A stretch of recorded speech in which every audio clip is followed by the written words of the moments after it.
Welcome to the third lecture of the second series of Golden Jubilee Distinguished Lecture Series initiated by our dear Professor Jyotirmaya Sharma sir. And we are so much grateful for such an opportunity. And Balakrishna Koyyal is known to me for a long time.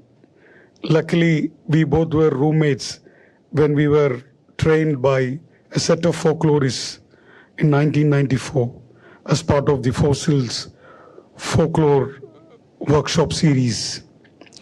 But Balakrishnan started working in All India Radio from the late 70s, I suppose. So from Kannur to Kolkata to Karsiang, he started traveling, already traveled all these places before we met. He has documented many tribal performances, languages, communities.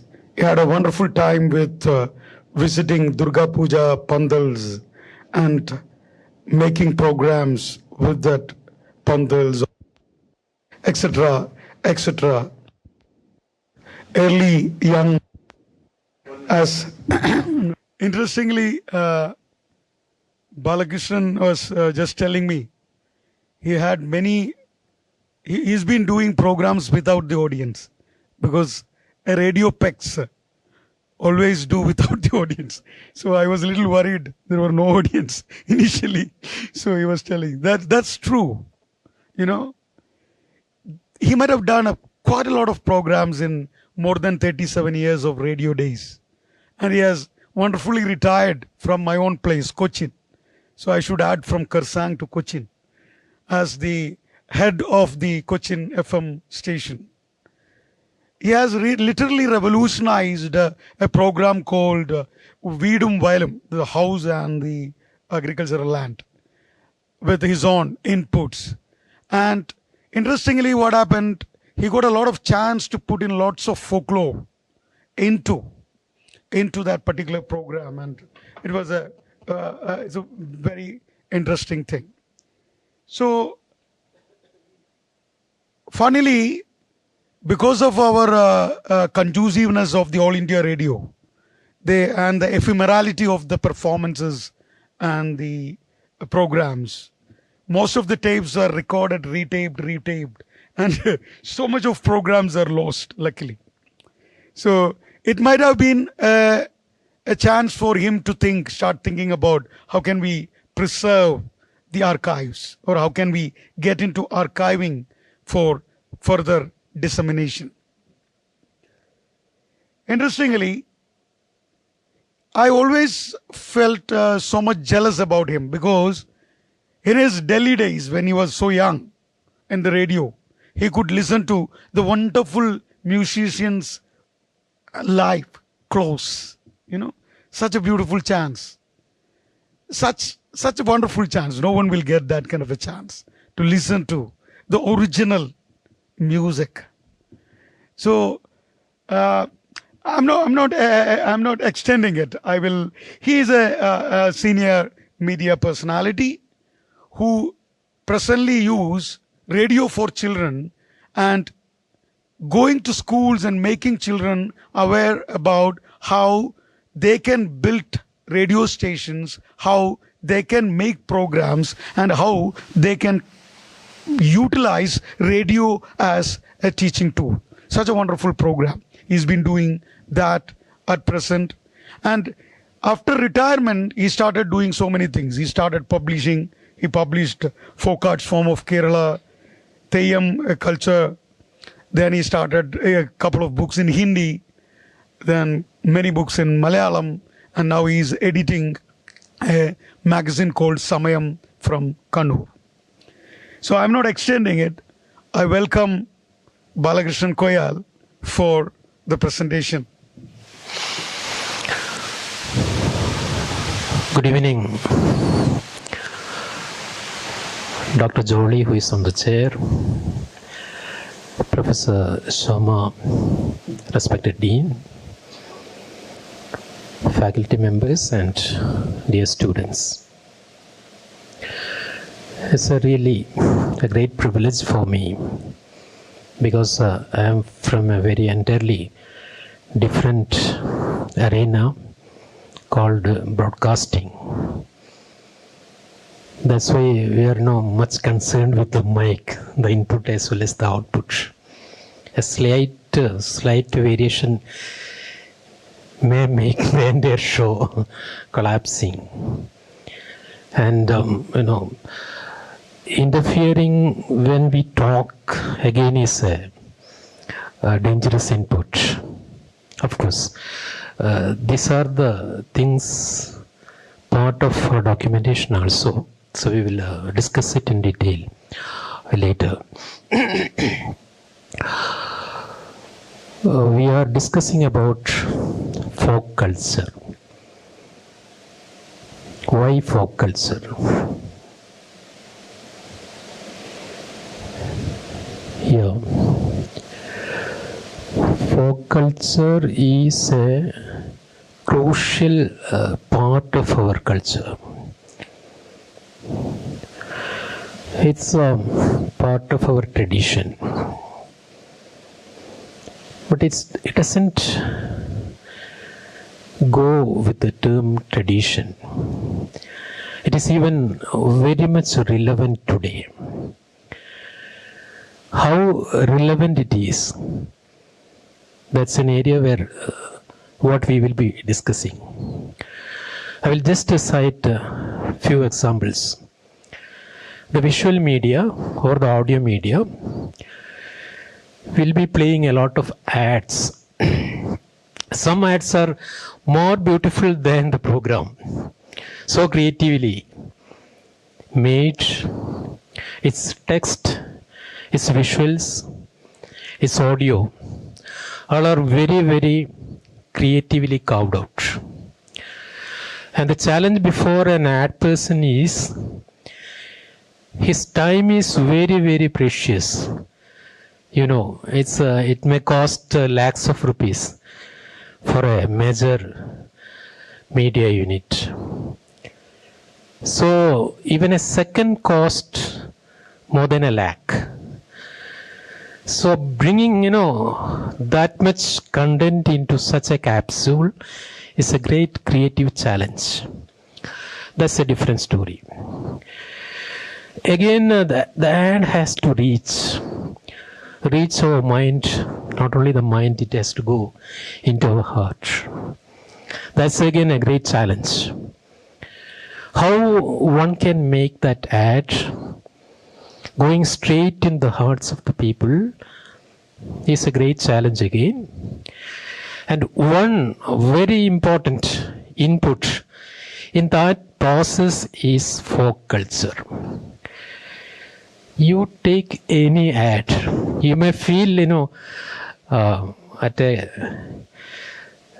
one-time look, it may not have folk culture or any element related to folk culture in it. But you name or you just, bring back into your memory the best ads that has attracted you, that has attracted the society. And if you go into details, you can find that in the music, in the visual, in the text itself, there are a lot of folk elements in it. Of course, it may, you may have to go deep into it. Certain things you have to find out where it stands. Again, folk culture is there even in politics. We know the Indian politics, the phase it is going on. The very game that they have been playing is with culture. And the culture arena, again, the most part of it is folk culture or the traditional culture, the roots. I'm not going into details of that because this is not a platform to discuss politics. So I just want to say that folk culture is very, very important. It is not just to know the past. It is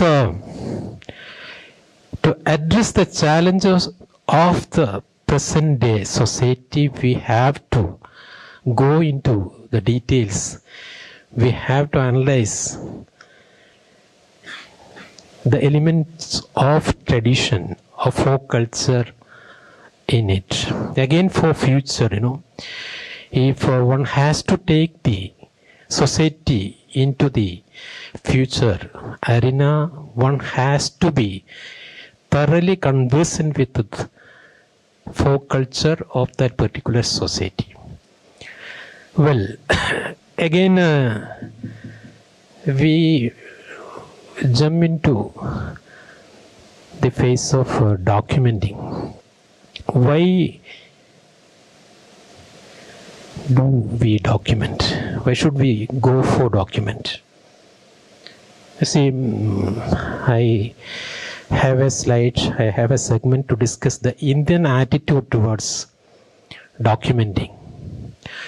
Compared to other cultures, other national cultures, Indian personality is not for documenting. I'm not saying it as a negative element, because Indians are traditionally very humble. They don't want to boost our self-image. They don't want to boost the image of our family or the society or the folk. So these elements are there in our mindset somewhere. So that has again stopped us to document. But what will happen if we don't document? I will just cite an example of languages. India has over 780 languages. Out of that, the experts, the linguists say that 200 languages we will be losing within the next 10 years. Just think of the tragedy. I have a small video having an audio of a language that was spoken by the Andamanese tribe in Andaman and Nicobar Islands. The person who was singing, Shan, can you just play that? The person who was singing the song is no more, Bo Senior. And very, very unfortunate thing is that she was the last person to speak that language.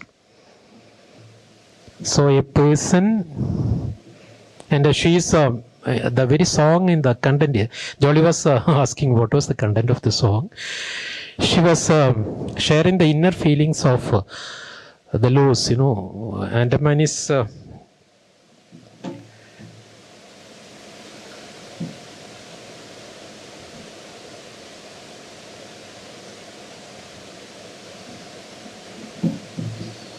it's not coming.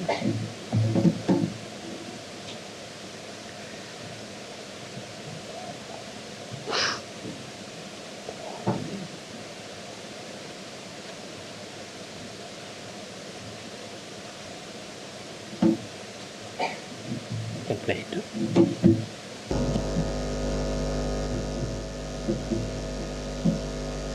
Is it coming out? Share.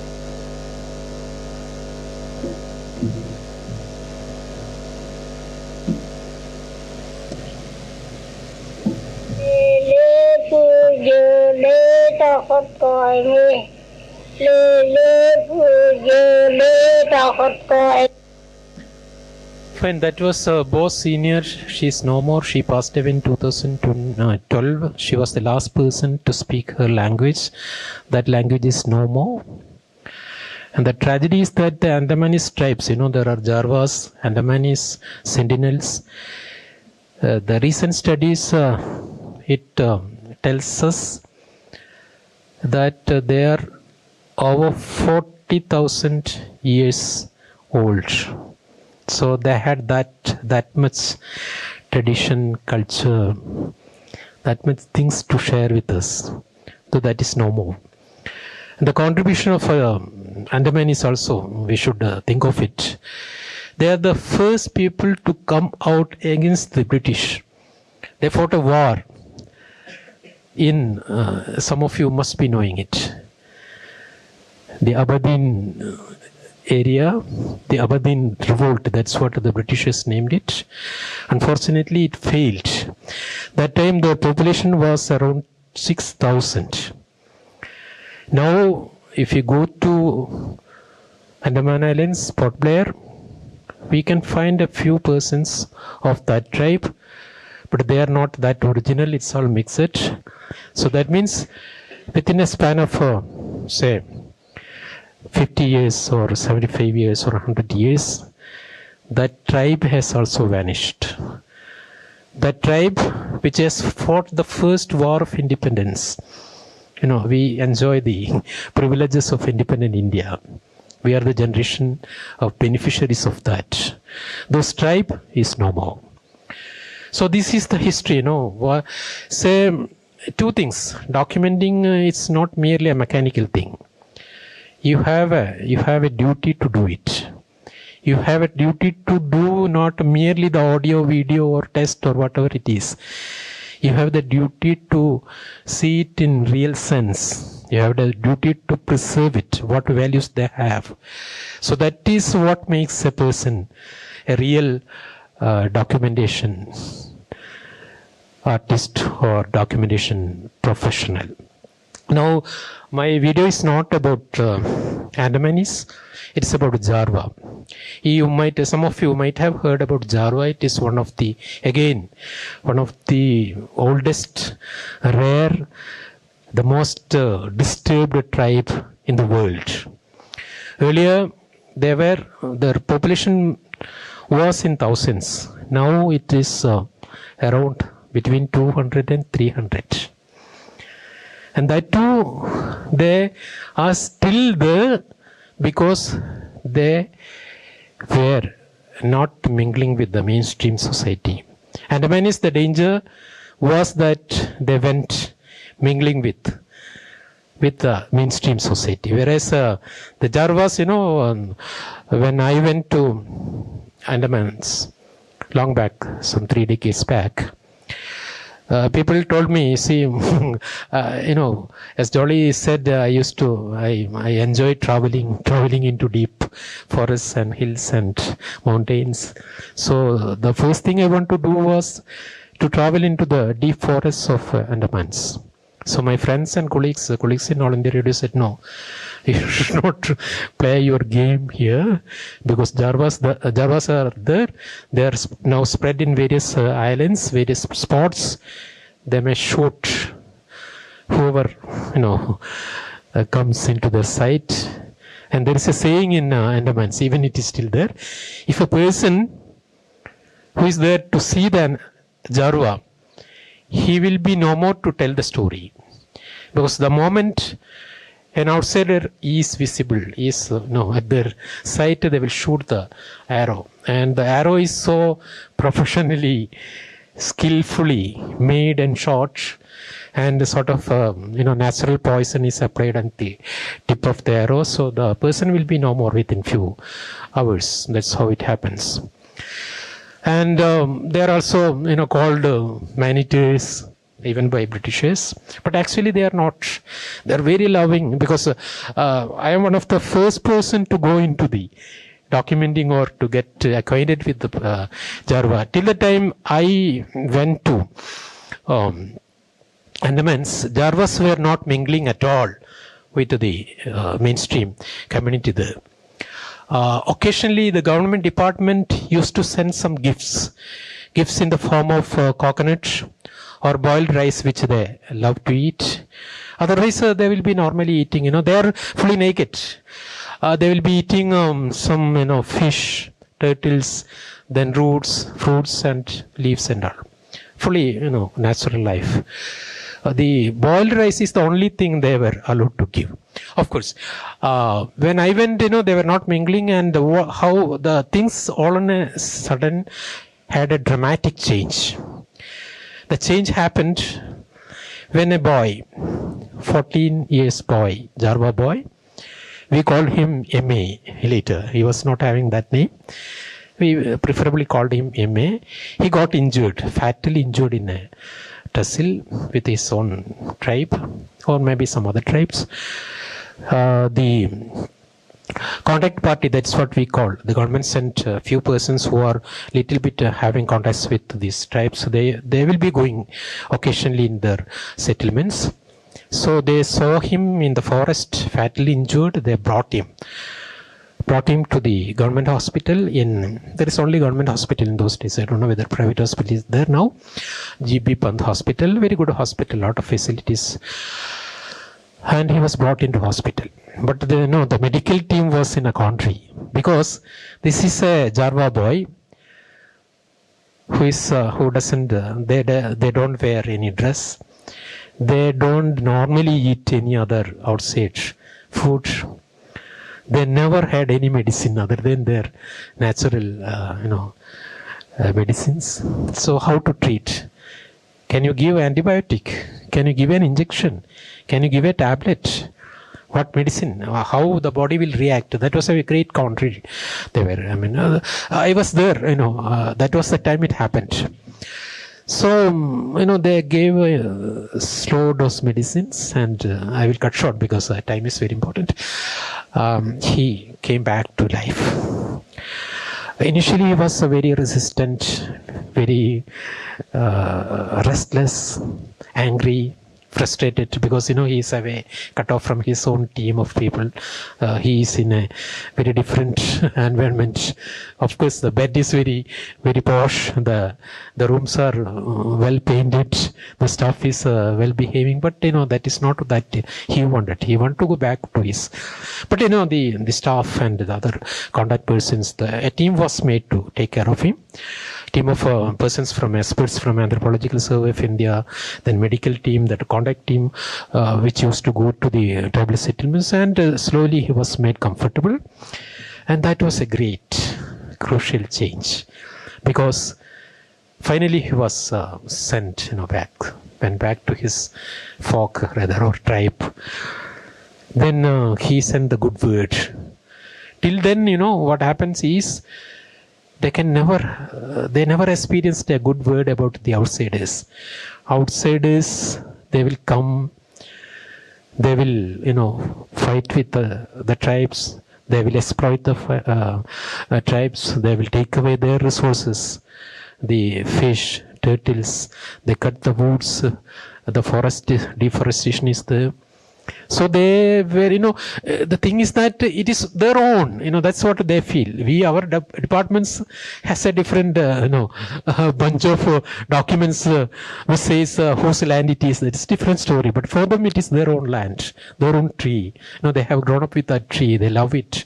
Their own sea, their own beaches. There, somebody else is coming and spoiling it and destroying it. And they normally become furious and fight means they used to come in the night and kill the animals, kill the persons, take away whatever things, they will run away. So that has been going on for a long time, and the Jarwa is a terrifying word. But this boy, M.A., gone back and changed. So that's a great story. And that time, government also took a decision, we should, you see, say we have how many years of independence? Say 7.5 decades or more. Still, we don't have a perfect policy to address the issues of tribals. Nehru was there, many experts were there, but they are all, they have a great heart for them. But, addressing how to make them comfortable, how to make them part of our Indian society, these things never worked. Sincerely, they tried, but it never worked. So, the administration wanted to bring the Jarwas into the mainstream fold. So, this is a breaking stage.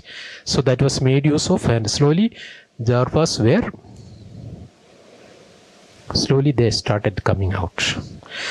That was the time when I was there, and we made a decision out on the radio, and the Anthropological Survey of India and the government discussed it in details, and we said we will go and do some documentations, because when I went there was hardly any piece of material on Java.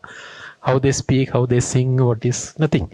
Even photographs were there when long back Britishers have taken. Some intruders took a few photographs, that's all. So we had a long discussion, very, we were not that sure. Because the danger, though one person is friendly, he has also made his small group friendly, but others are still furious. We cannot predict what they will do during the course of our interaction with them. So it is a great danger. Many of our colleagues, outsiders, experts warned that is a dangerous thing.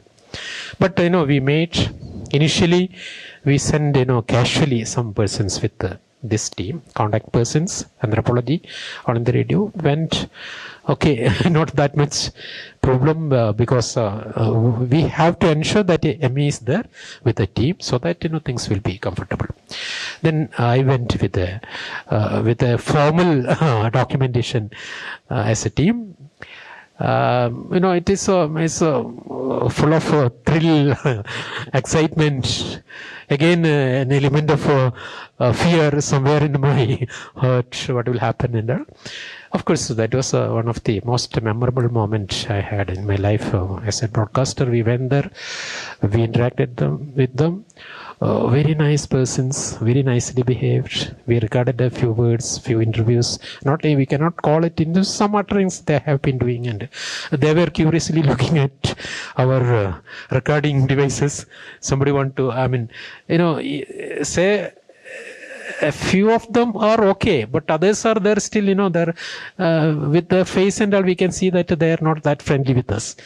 So we have been taking a 50% caution that way. Still we recorded. I took a few photographs also. I still have it in my stock. Unfortunately, I couldn't trace those photos. These are, I have been updating their stories later. I wrote a paper also on the tribes after coming back to mainland. That paper is on. What happened is, this tribe started coming. I will cut short. That was, when I was coming back to mainland, I had a feeling that this Jarwa tribe will have the same fate as the Andamanis. Because what happened is, once the government opened the gate, hundreds and thousands of tourists. I will show you a visual where the vehicles are, kilometers long, lined up towards them. Because, you see, it's a naked tribe. Nobody has seen so far. So there was a great, rush as a tourist inflow in Andamans. And then things started getting mess. Cut short. Those few persons and Jews working in Andamans, India and abroad, they started making noise that you are going to kill Jarwas. They want to stop it.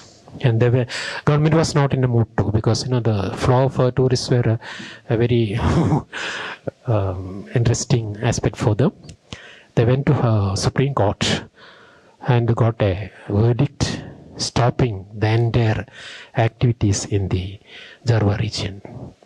So lucky, that's why we are still able to see at least 200 plus Jarwas there. Another very dangerous thing, a title you can say that a road that killed a community. That's again the South Andaman SAT trunk road. That road was, it has to go through the Jarwa settlements. Again, a lot of noise was there, and the proposal was there, and they started doing. But the interest of other settlers, other population was more prominent, and the road was made. That also again cut into the very life of Jarwas. Let's watch the very short visuals. Will it go? You can start from the beginning. The same video? Yes, same video. Yeah.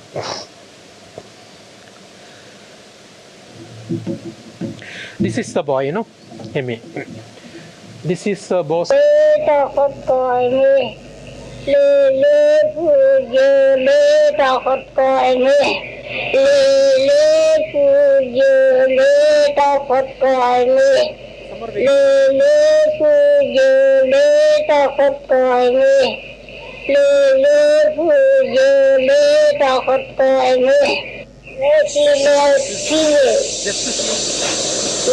Okay, that's it.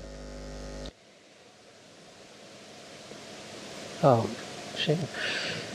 So what I want to see is that it is not a mere mechanical, mechanical documentation. We have to be with them. We should feel we are one among them. We should be concerned about them. We should respect their culture, their practices. Even you may find that it is so ridiculous. It is not not at all apt for the present day society, but you should respect whatever it is. Such things are very, very important. I think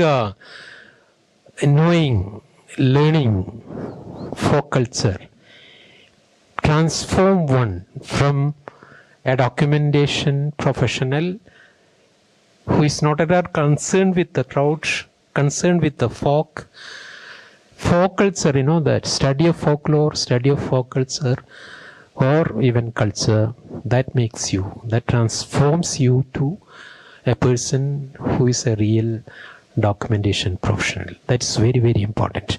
That's why, I said why folk culture. Folk culture is very important because it is concerned with the very existence of not only that tribe, but the tribe which me and you belong. It's very, very important that way. Fine. I think folk culture documenting and preserving is very important. There are hundreds of points you can say is part of our cultural heritage. As I said, knowing, understanding, inculcating our own culture is very, very important because the very existence, I will compare it with a tree. It's a very tall tree giving a lot of fruits, having a lot of branches, lot of leaves, very strong enough to, face any windy, any seasonal hazards. But what happens, if the root is gone, if the root is rot, if the root is disturbed of that particular tree, it may fall at any time. That is, that is the case of human community, human person, even individual, community, folk, society, nation. If you are at cutting the root, that society, root of a society means that society will never flourish, never exist. It will vanish. If you are cutting the root of a person, same case. So, maintaining the root is very important. That is where we stand for folk culture. Historical significance. See, folk documentation is much underestimated. I think there will be teachers and faculty of history department, or those who have, at least some acquaintance with history. We have, very huge volumes of historical writings, but there are still a lot of gray areas where we don't have the resources to write down or analyze or interpret or to talk about it. But I am cutting short because of the time. What I am saying is that folklore, folk culture is a huge resource to speak history, to search history. Remaining, you can think it your own. Communicating with the society, community engagements. I have already explained. It's very, very important. So I have a few quotes from some of the great scholars of this century. They have, said that how folk culture is very important. So Roland Barthes, we know, he is one of the most eminent scholar, philosopher, intellectual, whose main area of concern was the present day culture, popular culture. He has very, in clear terms, articulated the importance of collective values, the roots. That he, those who have gone through his tests, he has made the importance of, like I said earlier, how the ad person is using folklore, how the popular culture person is using folklore, how the theater persons, you see, just to see the many of the theater shows, there will always be an element of folk in it. Even I was in a session 2 weeks back speaking on it. Even you just to see the fashion shows, just see their costumes, their ornaments, their even skin tone, I know an internationally known fashion designer who said that they have been studying photographs and visuals of tribals of various nations, various cultures, to create different skin tones. See, so it's fashion technology is not an area, people will laugh at what is the relation between folk culture and fashion, but without folk culture, without folklore, the fashion industry cannot sustain. That's all. Okay. Education and research, we know it. Intangible cultural heritage, that's very, very important, we have been discussing it. So we are very much proud of our own cultural heritage and all, but you go to various institutions, they speak about, they are more articulate about their, preservance of such cultures, such artifacts and all. But in many places I have been, seriously going for my research purpose or for some my professional job purpose or as a person interested, very badly maintained, many of the archives. I was in search of a document which was very much there in one archive. That archive was set up during the British Rule. It was there in the test that this particular document is there, but I have been to 16 archive offices and number of persons I talked to, but I couldn't get it. It is, it is there in their index. It is there in their text, but it is not. I am not saying that all archives, museums are like that. But what I am saying is, even if you have a small, say, school of folklore sciences or social sciences, if they, try to keep an eye, we should, professionally do it, sustainable manner we should do it, respectful manner we should do it. Why it is being archived, why it is we are bringing it to the museum, because this is a place where the future generations will come and watch. It may not be there, if we don't maintain it. So that's very important. Fine. Cultural diversity, you see, this is an age, the globalization age. One side, we stand for one nation, one color, one food, one uniform and all. You see, we may see it is politics. Okay. But how dangerous such a propaganda, such a concept, such a philosophy it is, because it will completely destroy the other cultures, small cultures and all. I don't know whether I said that there are 780 languages in our country, documented languages, 200 are going to. So that type of a situation will emerge. We have to be more careful about it. Then inspiration and creativity you take. We were talking about Manida, the great philosopher, artist and all. He was, he himself in interviews, he was inspired by the folk art forms of the state where he was born, that is Kerala, where we are from, of Bengal. Last year I went because I was working on a paper on Manida. A student who was very curiously looking into the relations of what he has been seeing in the villages of rural Bengal in the works of Manida. He took me to such places, and we have the picture and we have the visual. So creative artists, the world over have been greatly influenced, inspired by folk culture, folklore. So that's very, very important even today. If you are going to make a work that is appealing to the society, appealing to the present day, you have to know the basics of folk of that area. Fine. Inspiration, community empowerment, we know. Economic benefits, of course, these are fueling the future. Future is very, very important, you see.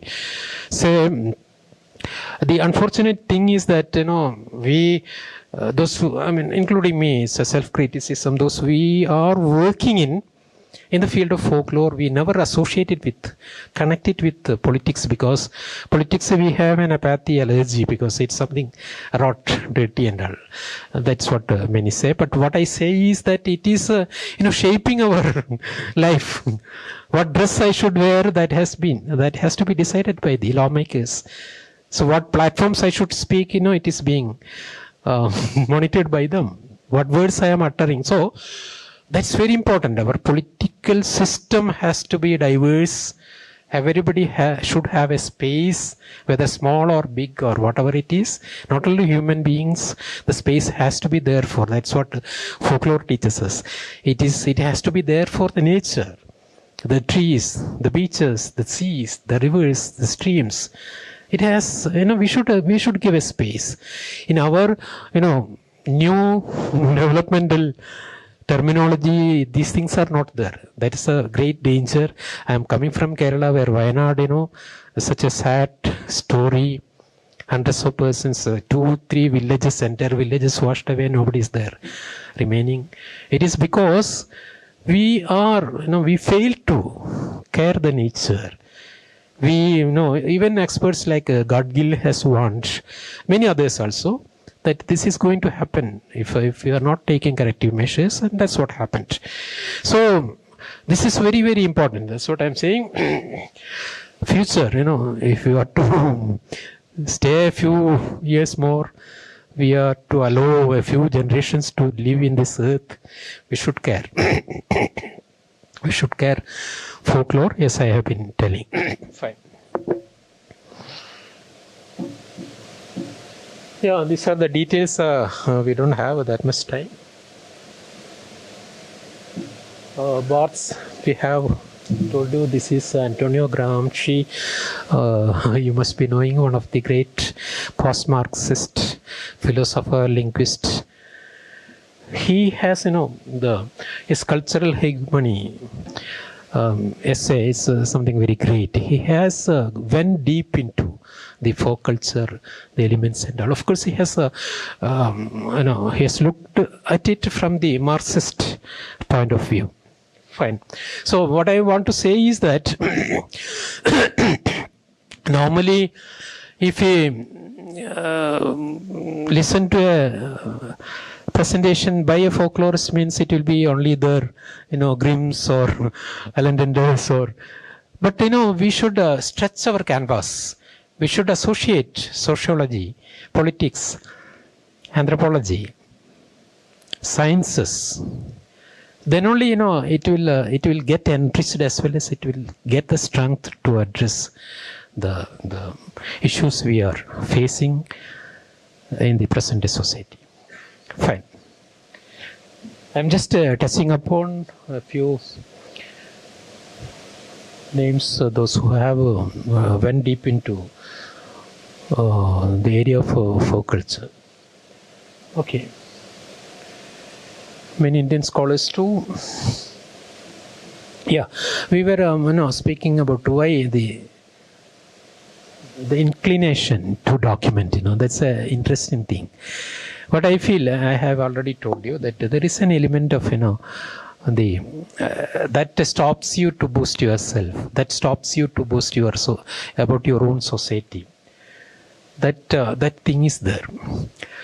So I think, but of course, things have changed with the emergence of a new technology, social media, making it a more, I will call it a democratic way of medium. When I was working in the earlier days in All India Radio, it is so,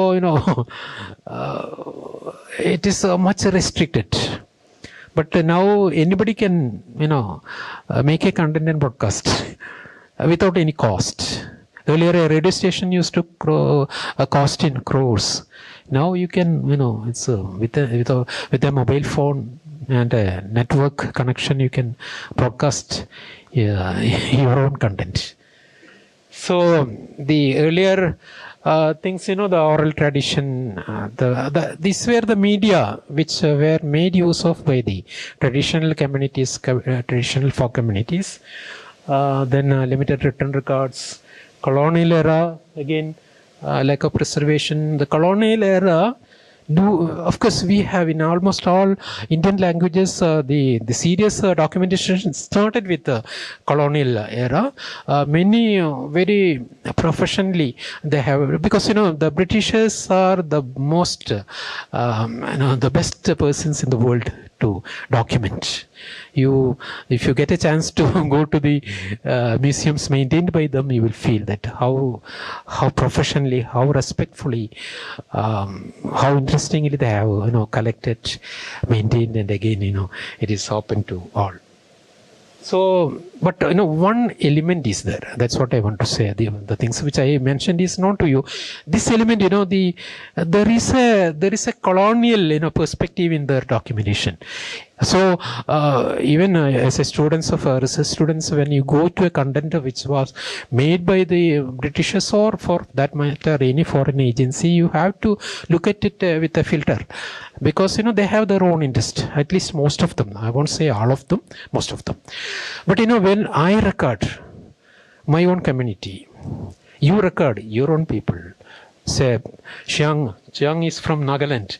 If he is free to document his own community, that will be a different story at all. So that has to be made. Even if I go to Nagaland, do a documentation, means I should feel that I am one among them. I should make my mindset, my perspective, my stance as one among them. For that matter, any other tribe. So that's what I want to say about the colonial. The ancient. This is what I have been telling, that we were not inclined to. You see, these are the cave pictures, rock pictures of Kerala. Many Indian states do have. Most of the spots are very poorly managed, not at all maintained. Only very few persons well maintained. Even these rocks were left to anti-social center sometime back. When we were young, we used to go there. It was not at all, that respectfully maintained. But these days, government has made a special care of it. But in most of, in your villages, that's what I want to say. In each and every spot, whether it is a village or a small place, a lot of things are there to document, there to collect. So we should transform our mind to see its values, take it into your hold, transfer it into if possible, whatever formalities are there, it has to be maintained. Transfer it to a place where it will be safe. So that has that sort of attitude we have to develop. I think the very purpose of my speaking or bringing this type of a topic is that. Fine. Medieval India. You see, what happened is, in each day, in each month, in each year, huge volume of folk culture is getting vanished. I'm not at all amplifying it. It is true. The things which I have seen 10 years back in a place, when I go after 10 years, it may not be there, it will not be there. It is not at all preserved. If at all is there, it is destroyed, to a certain extent. So, that's very, very important. That's what I have been saying, that we have to find out. Being academicians, being head of departments, we should think of an archive too, or at least have a connection with the place, so that whatever your students, your researchers, your scholars go and find out something that can be, in a few years it will be spoiled or destroyed. So you can bring it. It may be without cost. At times we will get it. So that type of a process we have to start with.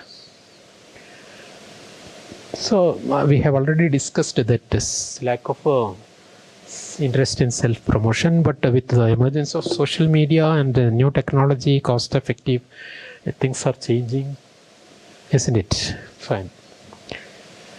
Of course, these certain observations which I have been making may be, matter of different opinion, controversies and all. We can, if time allows, permits, we will discuss it to that possible extent. Yeah. It's again dissemination. That's very, very important. Another aspect, So as a child, as children, we used to do this type of things. Now our children are doing with mobile phone or other network. Now you see, there are persons who are here in studying or teaching from border states and all, or maybe from extreme south, extreme north.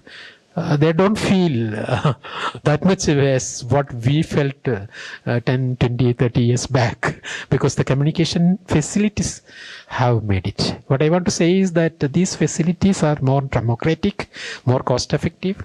It's everyone's hand, it is available.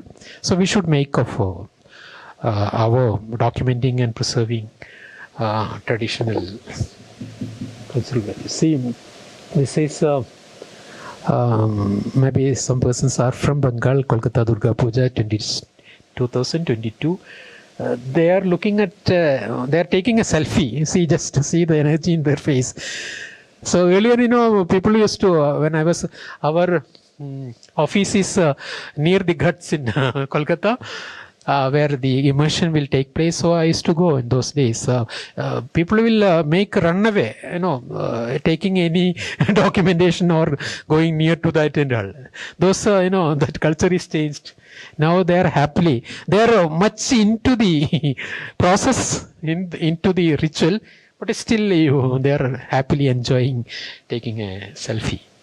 So that possibility, what I want to say is there you can go, and there is a space. It has been enlarged with the emergence of a new culture. What I want to say is, I am speaking from my experience, not from textbooks or other devices. Respect and appreciate the sensitivities. That is very important about folk culture. It is not you're making a show happen. It is a ritual. For them, it is a part of their heart. So, as an outsider, as a foreigner, we won't get the right feel. But before going to I will show you a small piece of a video. How dangerous, how important, how sensitive it is, each rituals for that particular folk. So that is there. Then authenticity and accuracy. In the morning we were talking about the new culture of researching, collecting. So there are you should have a value system, maintain it. It may be an academic rules, but that has to be there. We should give credit. It should be accurate. Nowadays we can sit in your house or classroom and write a PhD thesis. Any doubts, Chat GPT will support you. But that's not enough. Even a Chat GPT content. I stand for that. I think that is a tool. That is a assistant or a friend for me to make some, not all, but certain areas.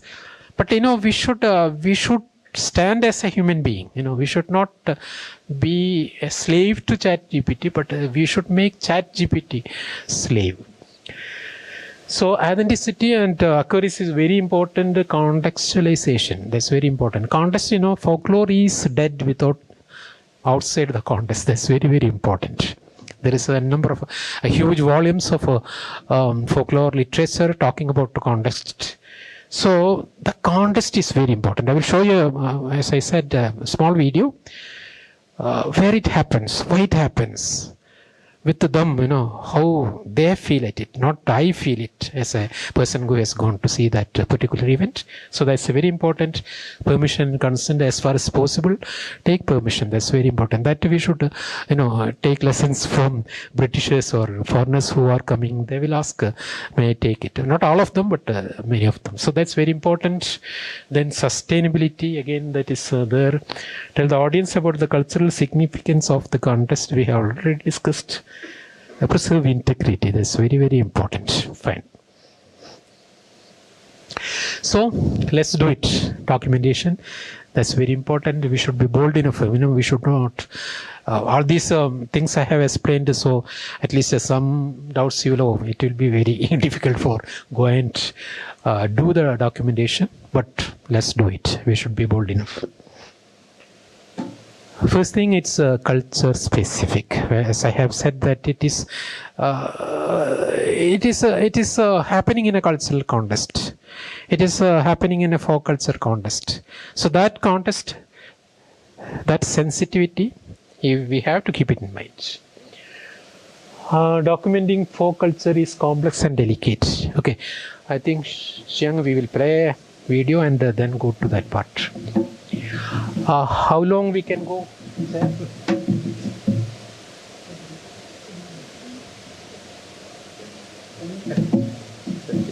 Yeah, a second. No, yeah.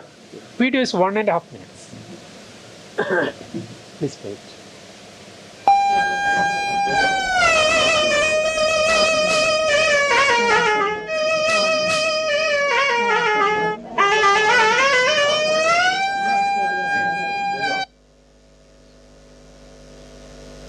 Can you slightly come to that particular stop and come to it?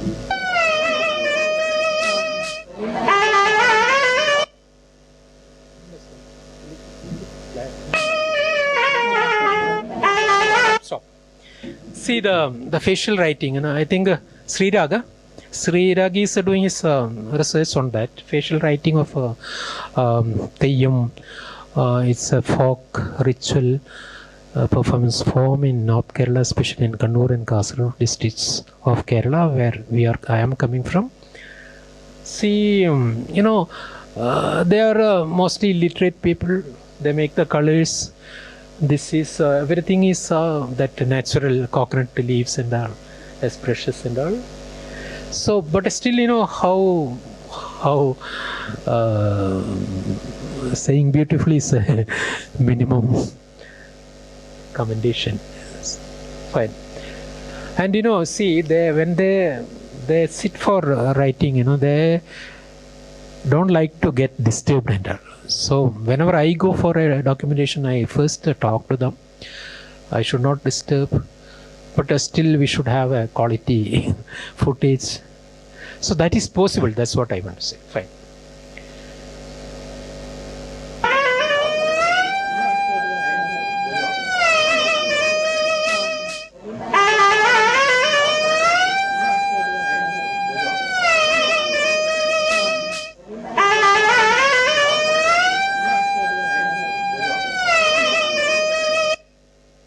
See, this is a headgear in the working. I think most of you know the arecanut tree. It is so tall. 7 trees are cut and those materials. The entire material of 7 coconut trees are used for making the headgear. And this headgear will be placed on the head of the performer, and he will be dancing It's something quite interesting and at times very dangerous. But what I want to say is that they are doing that type of a performance. Okay, so as a documentation professional or a person for folklorist or folk culture expert, we should also think of these things. Fine.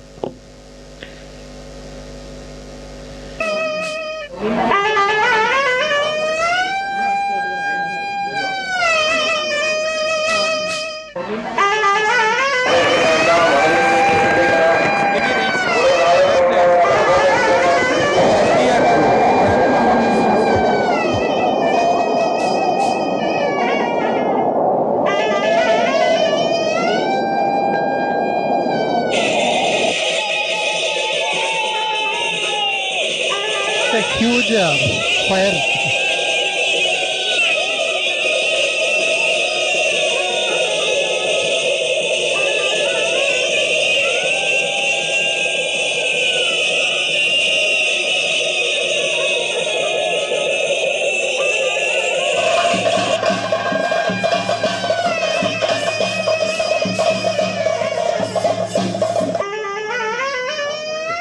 Back to slide.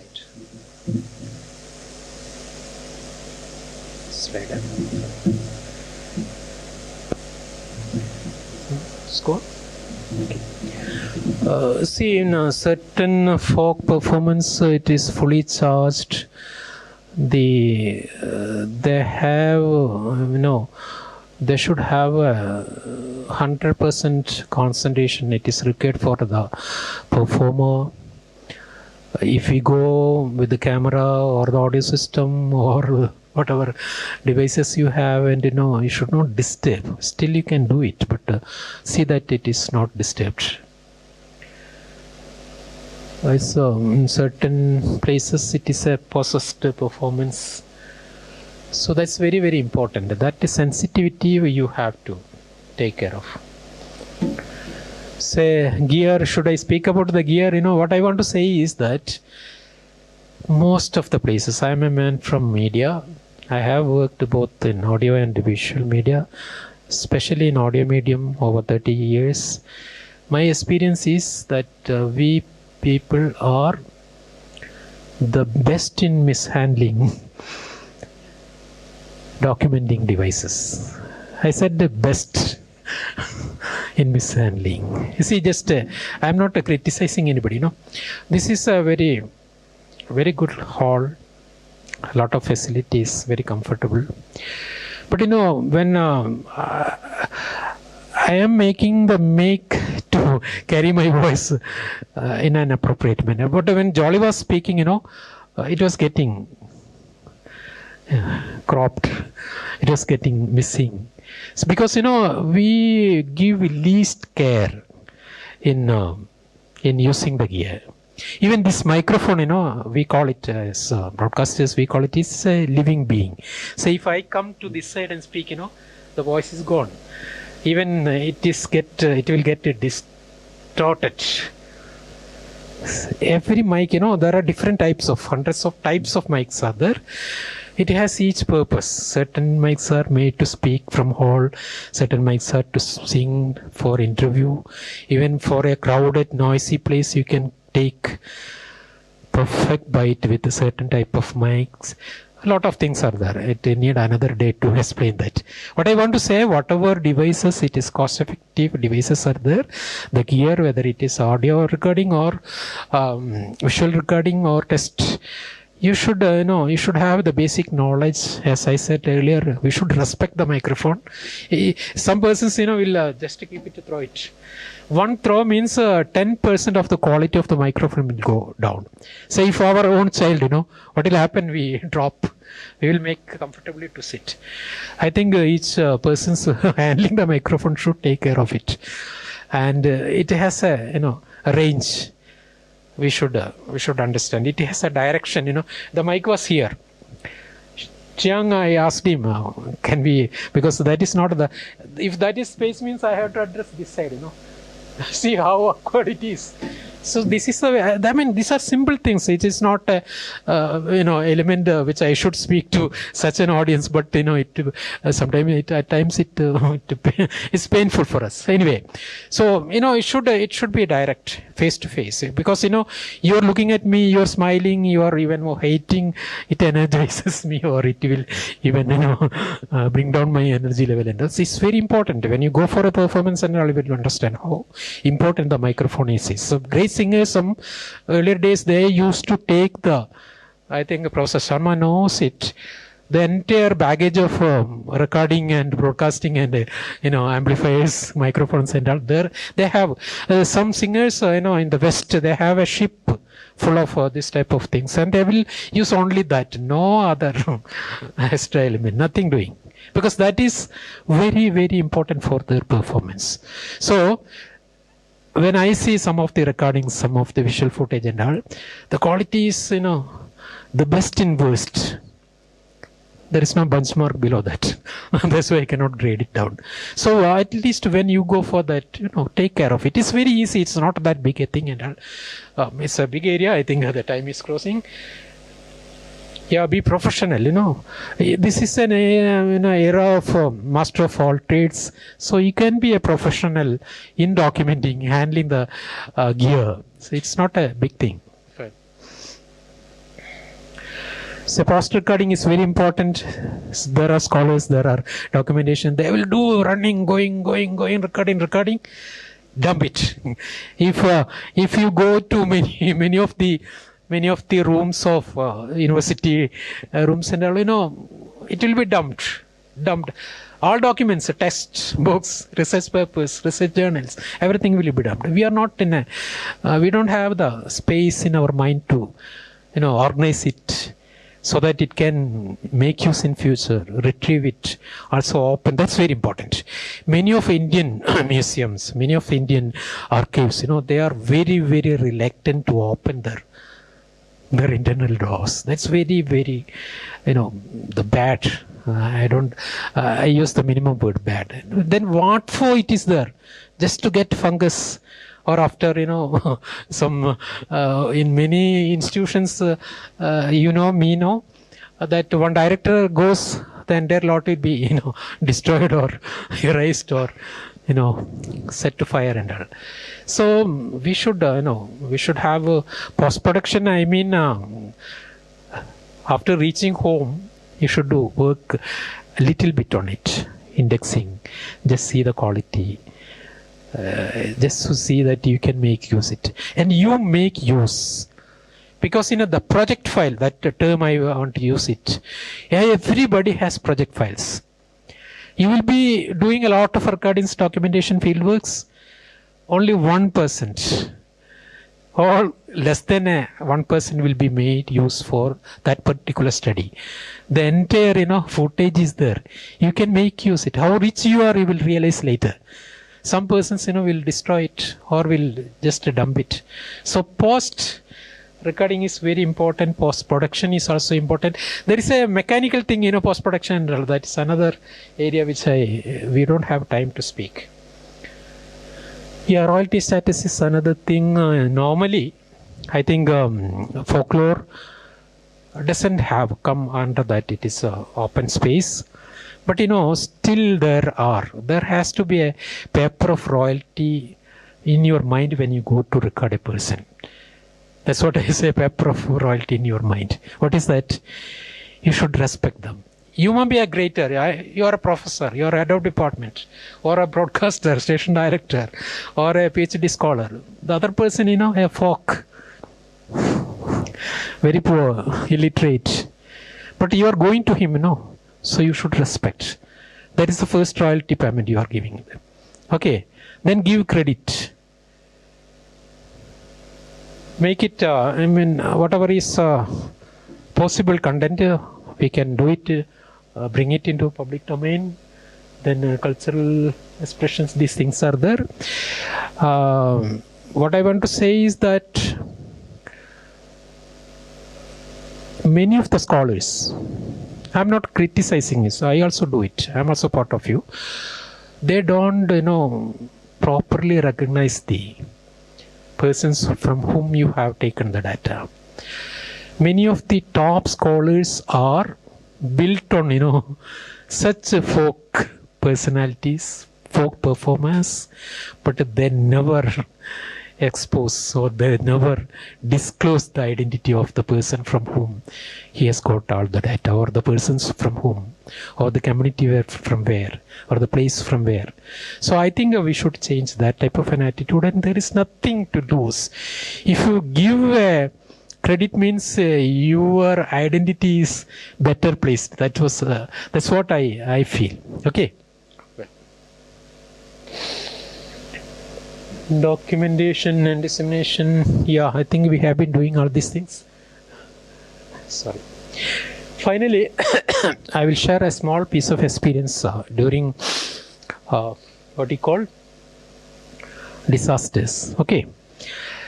Immediate question coming into your mind is what role you have in a place of disaster. You see, I was associated with the 2018 floods. Kerala used to be treated as a disaster-free space earlier. When we were young, we were grown up till 2018. It was treated as a safe place. 2018, things changed. Every year there is some disaster. So disaster has come into, like Japan and all, they make the building, keeping in mind of that. Okay. What I want to say is that there is a space for researching, because during disasters what happens, a lot of things what we have been saying that will vanish. So at least we should try to do it. Whatever is possible is there. Then that study opened my mind in many ways. The artists, I went to Gothiruthu, the subject which Dr. Joly is specialized, that is in the performance Chavattu Nadagam. When I went to 2018, almost all places I visited, the disaster affected places. When I went to Gothiruthu, the situation was so heartbreaking. It is a small island type of a place, not even a village, a small place. The entire population is Chavattu Nadagam artists. The entire, their costumes, properties. I don't know how you will feel. They have been maintaining it for generations. It is not a matter of value. It is a matter of their root. Their grandfather has used this headgear or this costume, this ornament. So that is gone. So what I want to say is that this is an important thing. In many places, you may be coming from certain villages where disasters take place, that you have to make them understand to maintain. At least, if disaster happens again, whatever is left, that should be kept and all. And there is always a space for discussing culture, folk culture during the course of disasters. One last point I will tell you, that my experience that has taught me. During 2018 disasters, government announced a small ex gratia payment to those affected. They have charted the categories. In that list, unfortunately, the artists were not there. The artists in Gothiruthu was not there. They were not able to. It's a small piece of an ex gratia, but even that they were not. Not only that, they were saying that the government is not even taking. You see, the entire season. What happens is, say in our place there is a festival, Onam or Diwali or Durga Puja. We go as a tourist or persons to watch and enjoy, even the community. Behind that, a large number of persons, artists and all, they're artists. They're making the performance and all. But that particular season gives them the food for the entire year, for the entire family. That's very, very important. I was not that, that point in my mind before doing these studies. I know it, but it is very, very, tragic thing. If these things, costumes things are destroyed, the properties are gone, they cannot, even make it. So we should make, the government should make, or the society should support it.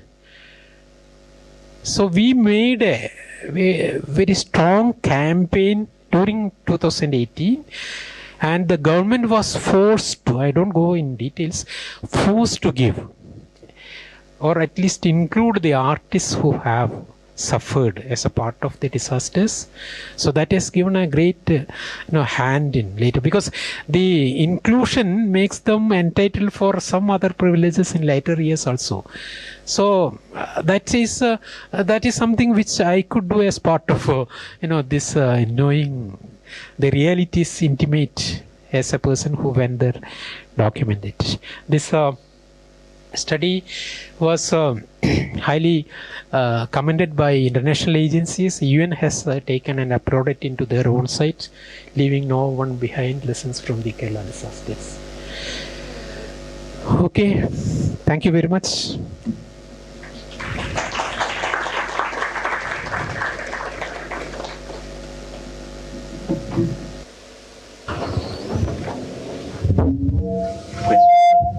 I want to ask a question.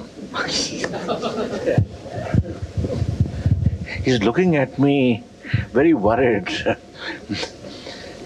At some point in your lecture, you mentioned roots. The moment I hear the word, I'm scared. There is a reason for which roots are covered. You don't see them.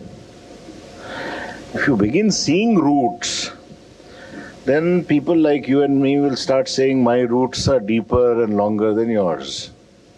Kind of competition ensues, unhealthy competition. We already have inverted the tree. A certain tradition talks of the tree as an inverted tree, the Urdhva Moola. But that's about knowledge, etc., looking up and so on and so forth. But I'm scared of the idea of roots. So can we talk about folk culture? Can we talk about the importance of folk culture, the need for documentation and preserving it, without necessarily connecting it to roots? Is it possible?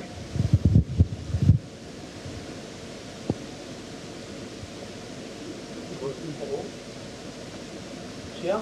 Press it. There's a button there. Press it. Shall I hold it? No. Just press it once and then give it to your... It will come. It is gone. Temperament. Yeah.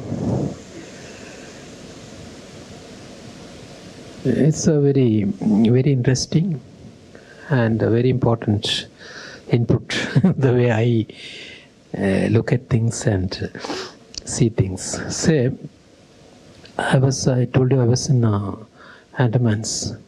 The entire population of Andaman, other than the tribes, were brought from somewhere else. Maybe in Kerala, Andhra, Karnataka, Punjab. At certain stage, government also give them acres of land, to an extent of 10 acres of land for one family, and money also, financial support also, who were willing, families or individuals who were willing to come and settle down in Andamans.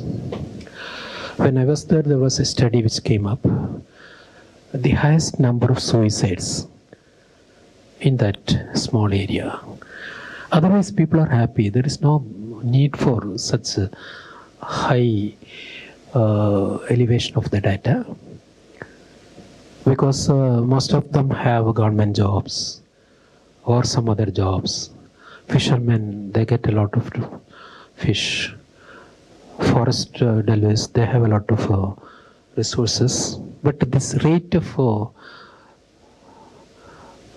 suicide rate is something very dangerously disturbing the administrators as well as sociological persons who are concerned with the society. So the study, which a few studies were done, and these studies show that, you see, they don't have that grip. When those who have stayed outside their own home state, at certain level, say when you're youth, you go out for work, out for studying, like many who have. See, you have an element of, sort of feeling that always pulls you back to your hometown, home village, home state, whatever it is. When we go out, out of India, the borders will be again changed. Once we reach India, it is our home. But when I go from Calcutta, I feel when I cross Palkat, which is the border between Tamil Nadu and Kerala. What I want to say is that feel is there. Whether you call it a route or something else, whether it is visible, the tree knows that there is a route. The land surface may be making it invisible, but the root is there, and that is very much required for the existence of human beings, other living beings, including plants and trees. So what I want to say is that it's just an example I said. I still feel that it has to be connected. We should incorporate the concept or the essence of feel of root as culture. Thank you. Yeah, please. You can use a microphone. Yeah, please, sir.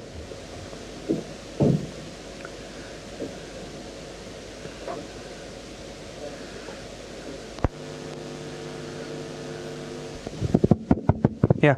So, sir, my question regarding that. I can't use.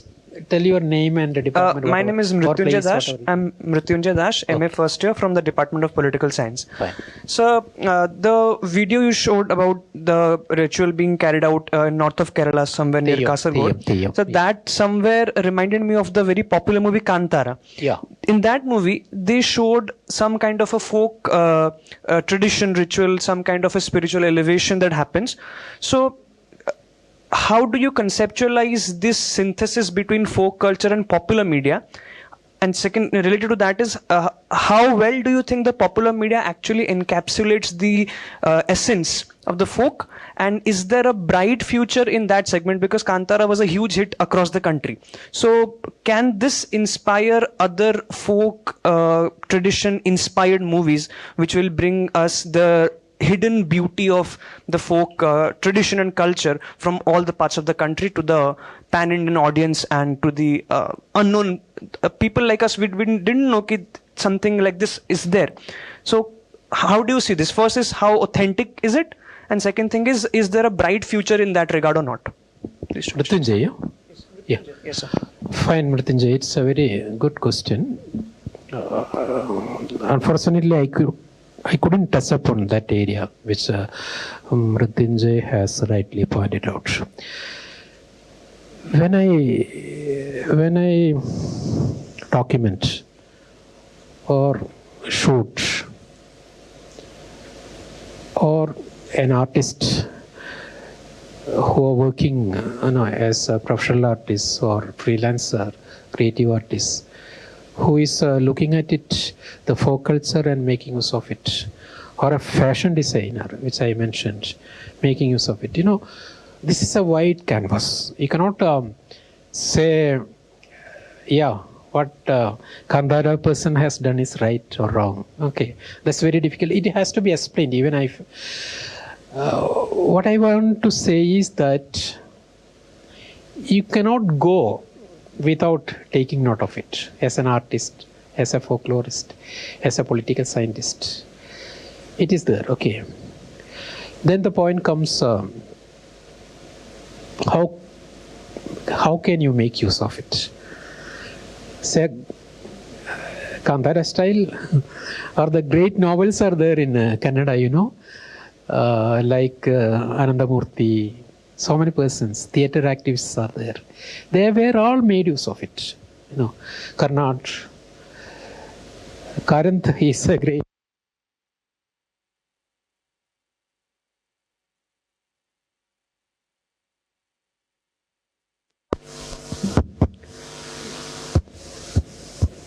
Hello. So, what I want to say is that even the students of folklore, scholars of folklore, teachers of folklore, I have 6 eminent scholars in Malayalam, most eminent, who have who have taken different roads to reach their goal. Okay. We can criticize each path they have adopted or followed. For that, you should have some input in you. Mrityunjay has criticized or seen a concern about the way Kandara team has made use of their own folk or the folk culture of Karnataka. That mindset has to be developed. That's the basic thing. Okay, then only you can say this is right, this is wrong. So what Kandara thing as a person, because Karnataka and Kerala has very merged borders. Earlier the South Canara, some part is now in Kerala. Earlier British time, some part is in Karnataka. We have mixed culture, especially the Kasaragod district, even in Kannur, northern side of it. So what I want to say is that I am born and brought up in that type of a culture. I will say that that is not the right way of making a movie using folklore resource. Okay, I'm not saying that is his freedom. We should have. We live in a democratic setup. But if you ask me, is Kandara the right way to do? I said no, it is not the right way. I will cite the example of Anandamurthy, who has made a lot of folk elements in his novel. Karnad, who has done a number of plays using folk elements. Kasaravalli, his first film. What is the name? Remember? Yeah? Samskara. Yeah, not Samskara. Is it? I don't remember. Anyway, the first movie, which bagged him the National Award, it is full of folk life. I didn't feel that much disturbed when I saw that particular movie or read the novels or seen some of the plays of Karnataka. But I feel highly disturbed when I see Kandara. Sad. Because why I am able to say like that, because I have myself and Joly stayed, listened to, worked. When I used to come for a training, we have a training center, All India Radio Training Center in Hyderabad, for a training from Andamans. I used to make a point to come to. That time it was a very crude way of roads and buildings and set up the HU here. But I used to make use of the library, staying in his, taking use of his resources as he was a resource scholar. And that made me, to speak, this is wrong. So that's what I have been making, that you document not that way. A person sitting and say some 40 persons are here, 40 persons will do the documentations different way. But I think before joining the class and after the class, there will be slight transformation in your nirma, how to go for how to do it, how not to do it. So that you have to know what folk culture is. Okay, Puthussery, thank you for that question.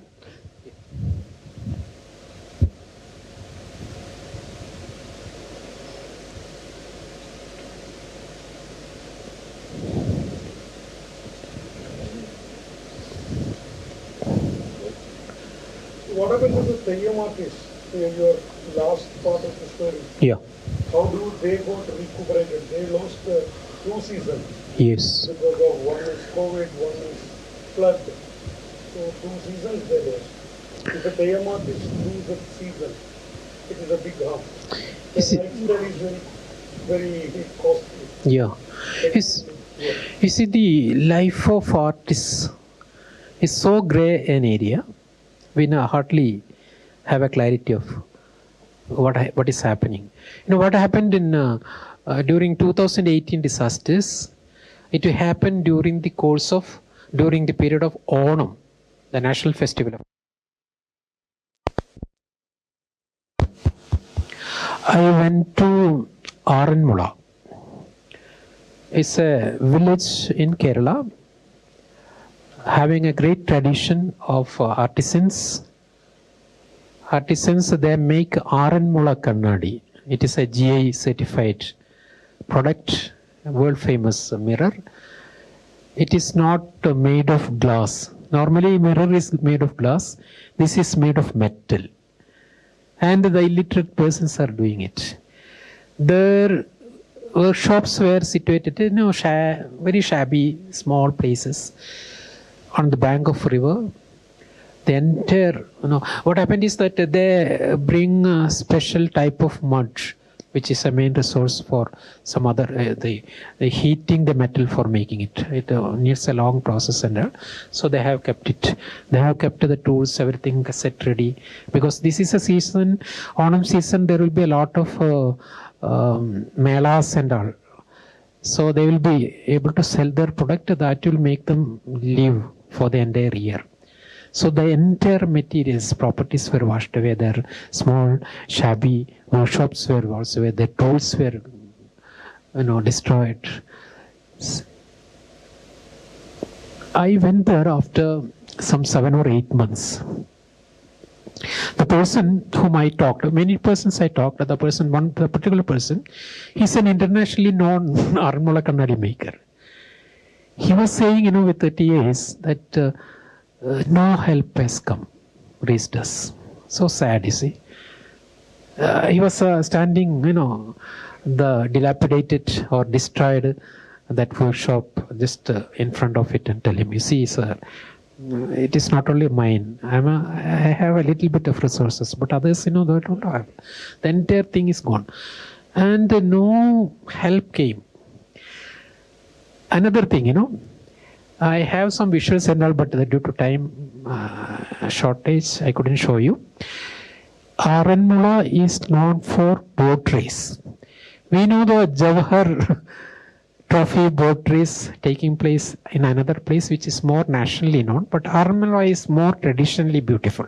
The snake boats are so well decorated and it is so emotionally charged, the rowing and all. Part of that there is a sadhya, feast. Sadhya in Malayalam, feast.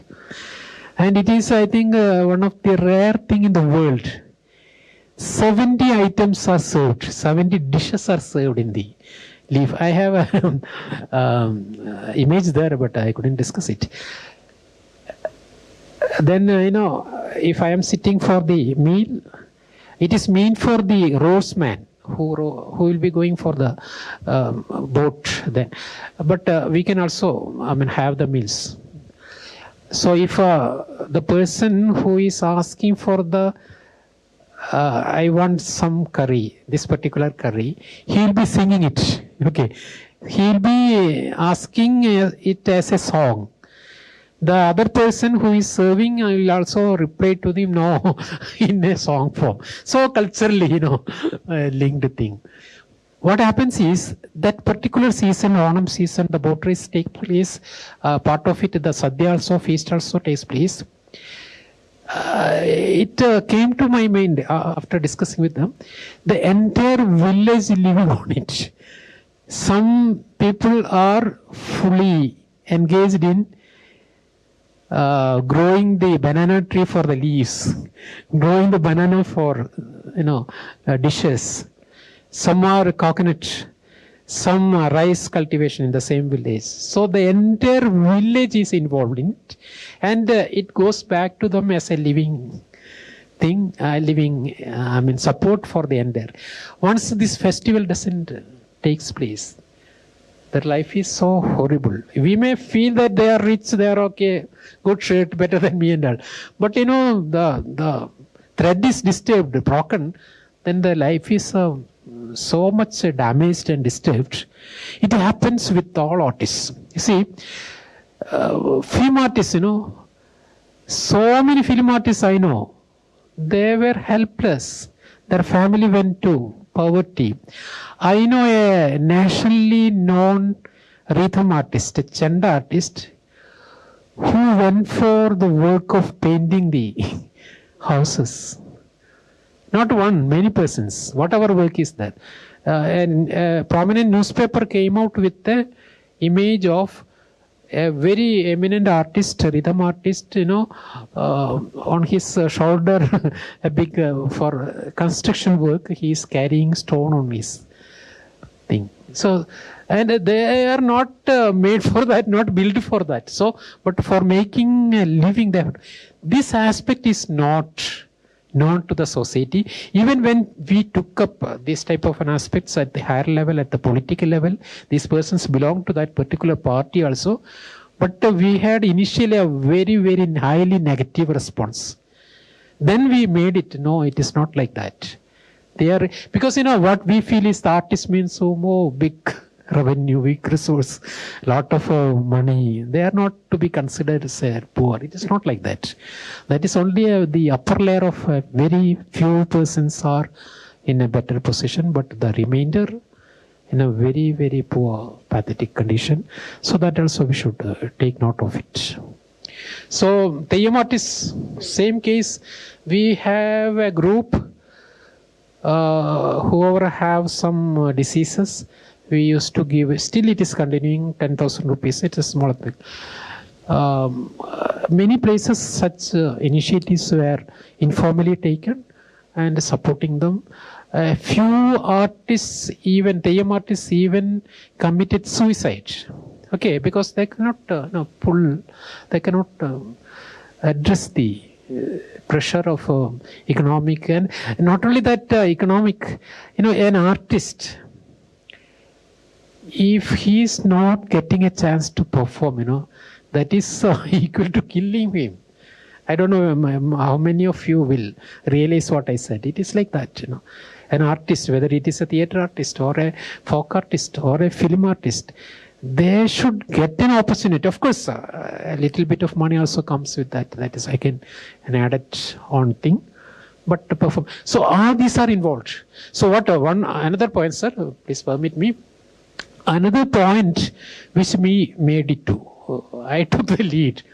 So what happens is, when a small disaster takes place, the entire cultural programs are stopped. The first thing we will do is stop the program. No, this is not a time to sing. This is hundreds of people have died. The remaining family members are in. The government is, should stand with them. I have a different opinion. I don't know whether you agree with them. You see, I think in your culture also it is there. In my culture, North Kerala, in the families of the dead, a group of persons will sing. I don't know whether you believe it or not. It is a tribal culture, Like Teyyam, it is again a tribal. North Kerala people have that tradition going on. They will come and sing. Why? Because there are certain tribes, I know. Their funeral rituals will start with rhythm playing and singing. Beautiful songs they will sing and go to the place of spot of funeral. Do the things, the songs will go on, the rhythm will be played on, and they will come back. The psychological aspect of it is that, to bring down the pressure, the family, the closely related persons are suffering. The songs will bring down the pressure, mental pressure. So that is there in the tribal culture. When we are more cultured, that part of thing is there. Even, I as a person, when I am very sad, very frustrated, in a very bad shape, I used to, certain music, not all music, I used to tune to certain music and take rest. So music has that, even music, not only music, even a good piece of art, a good piece of visual has a soothing effect. Only thing, we have to be selective and all. So what I want to say is, it is not that easy a campaign. we should say that we should not go for immediately cancelling all the programs, because that will thoroughly spoil the lifeline of the artists who are doing it. We should take note of that also. And music is nothing that is only for joy, enjoying and all. It is also for, soothing the situation when we are in a deep frustration, deep sorrow, sort of a situation where somebody has died and all. Thank you.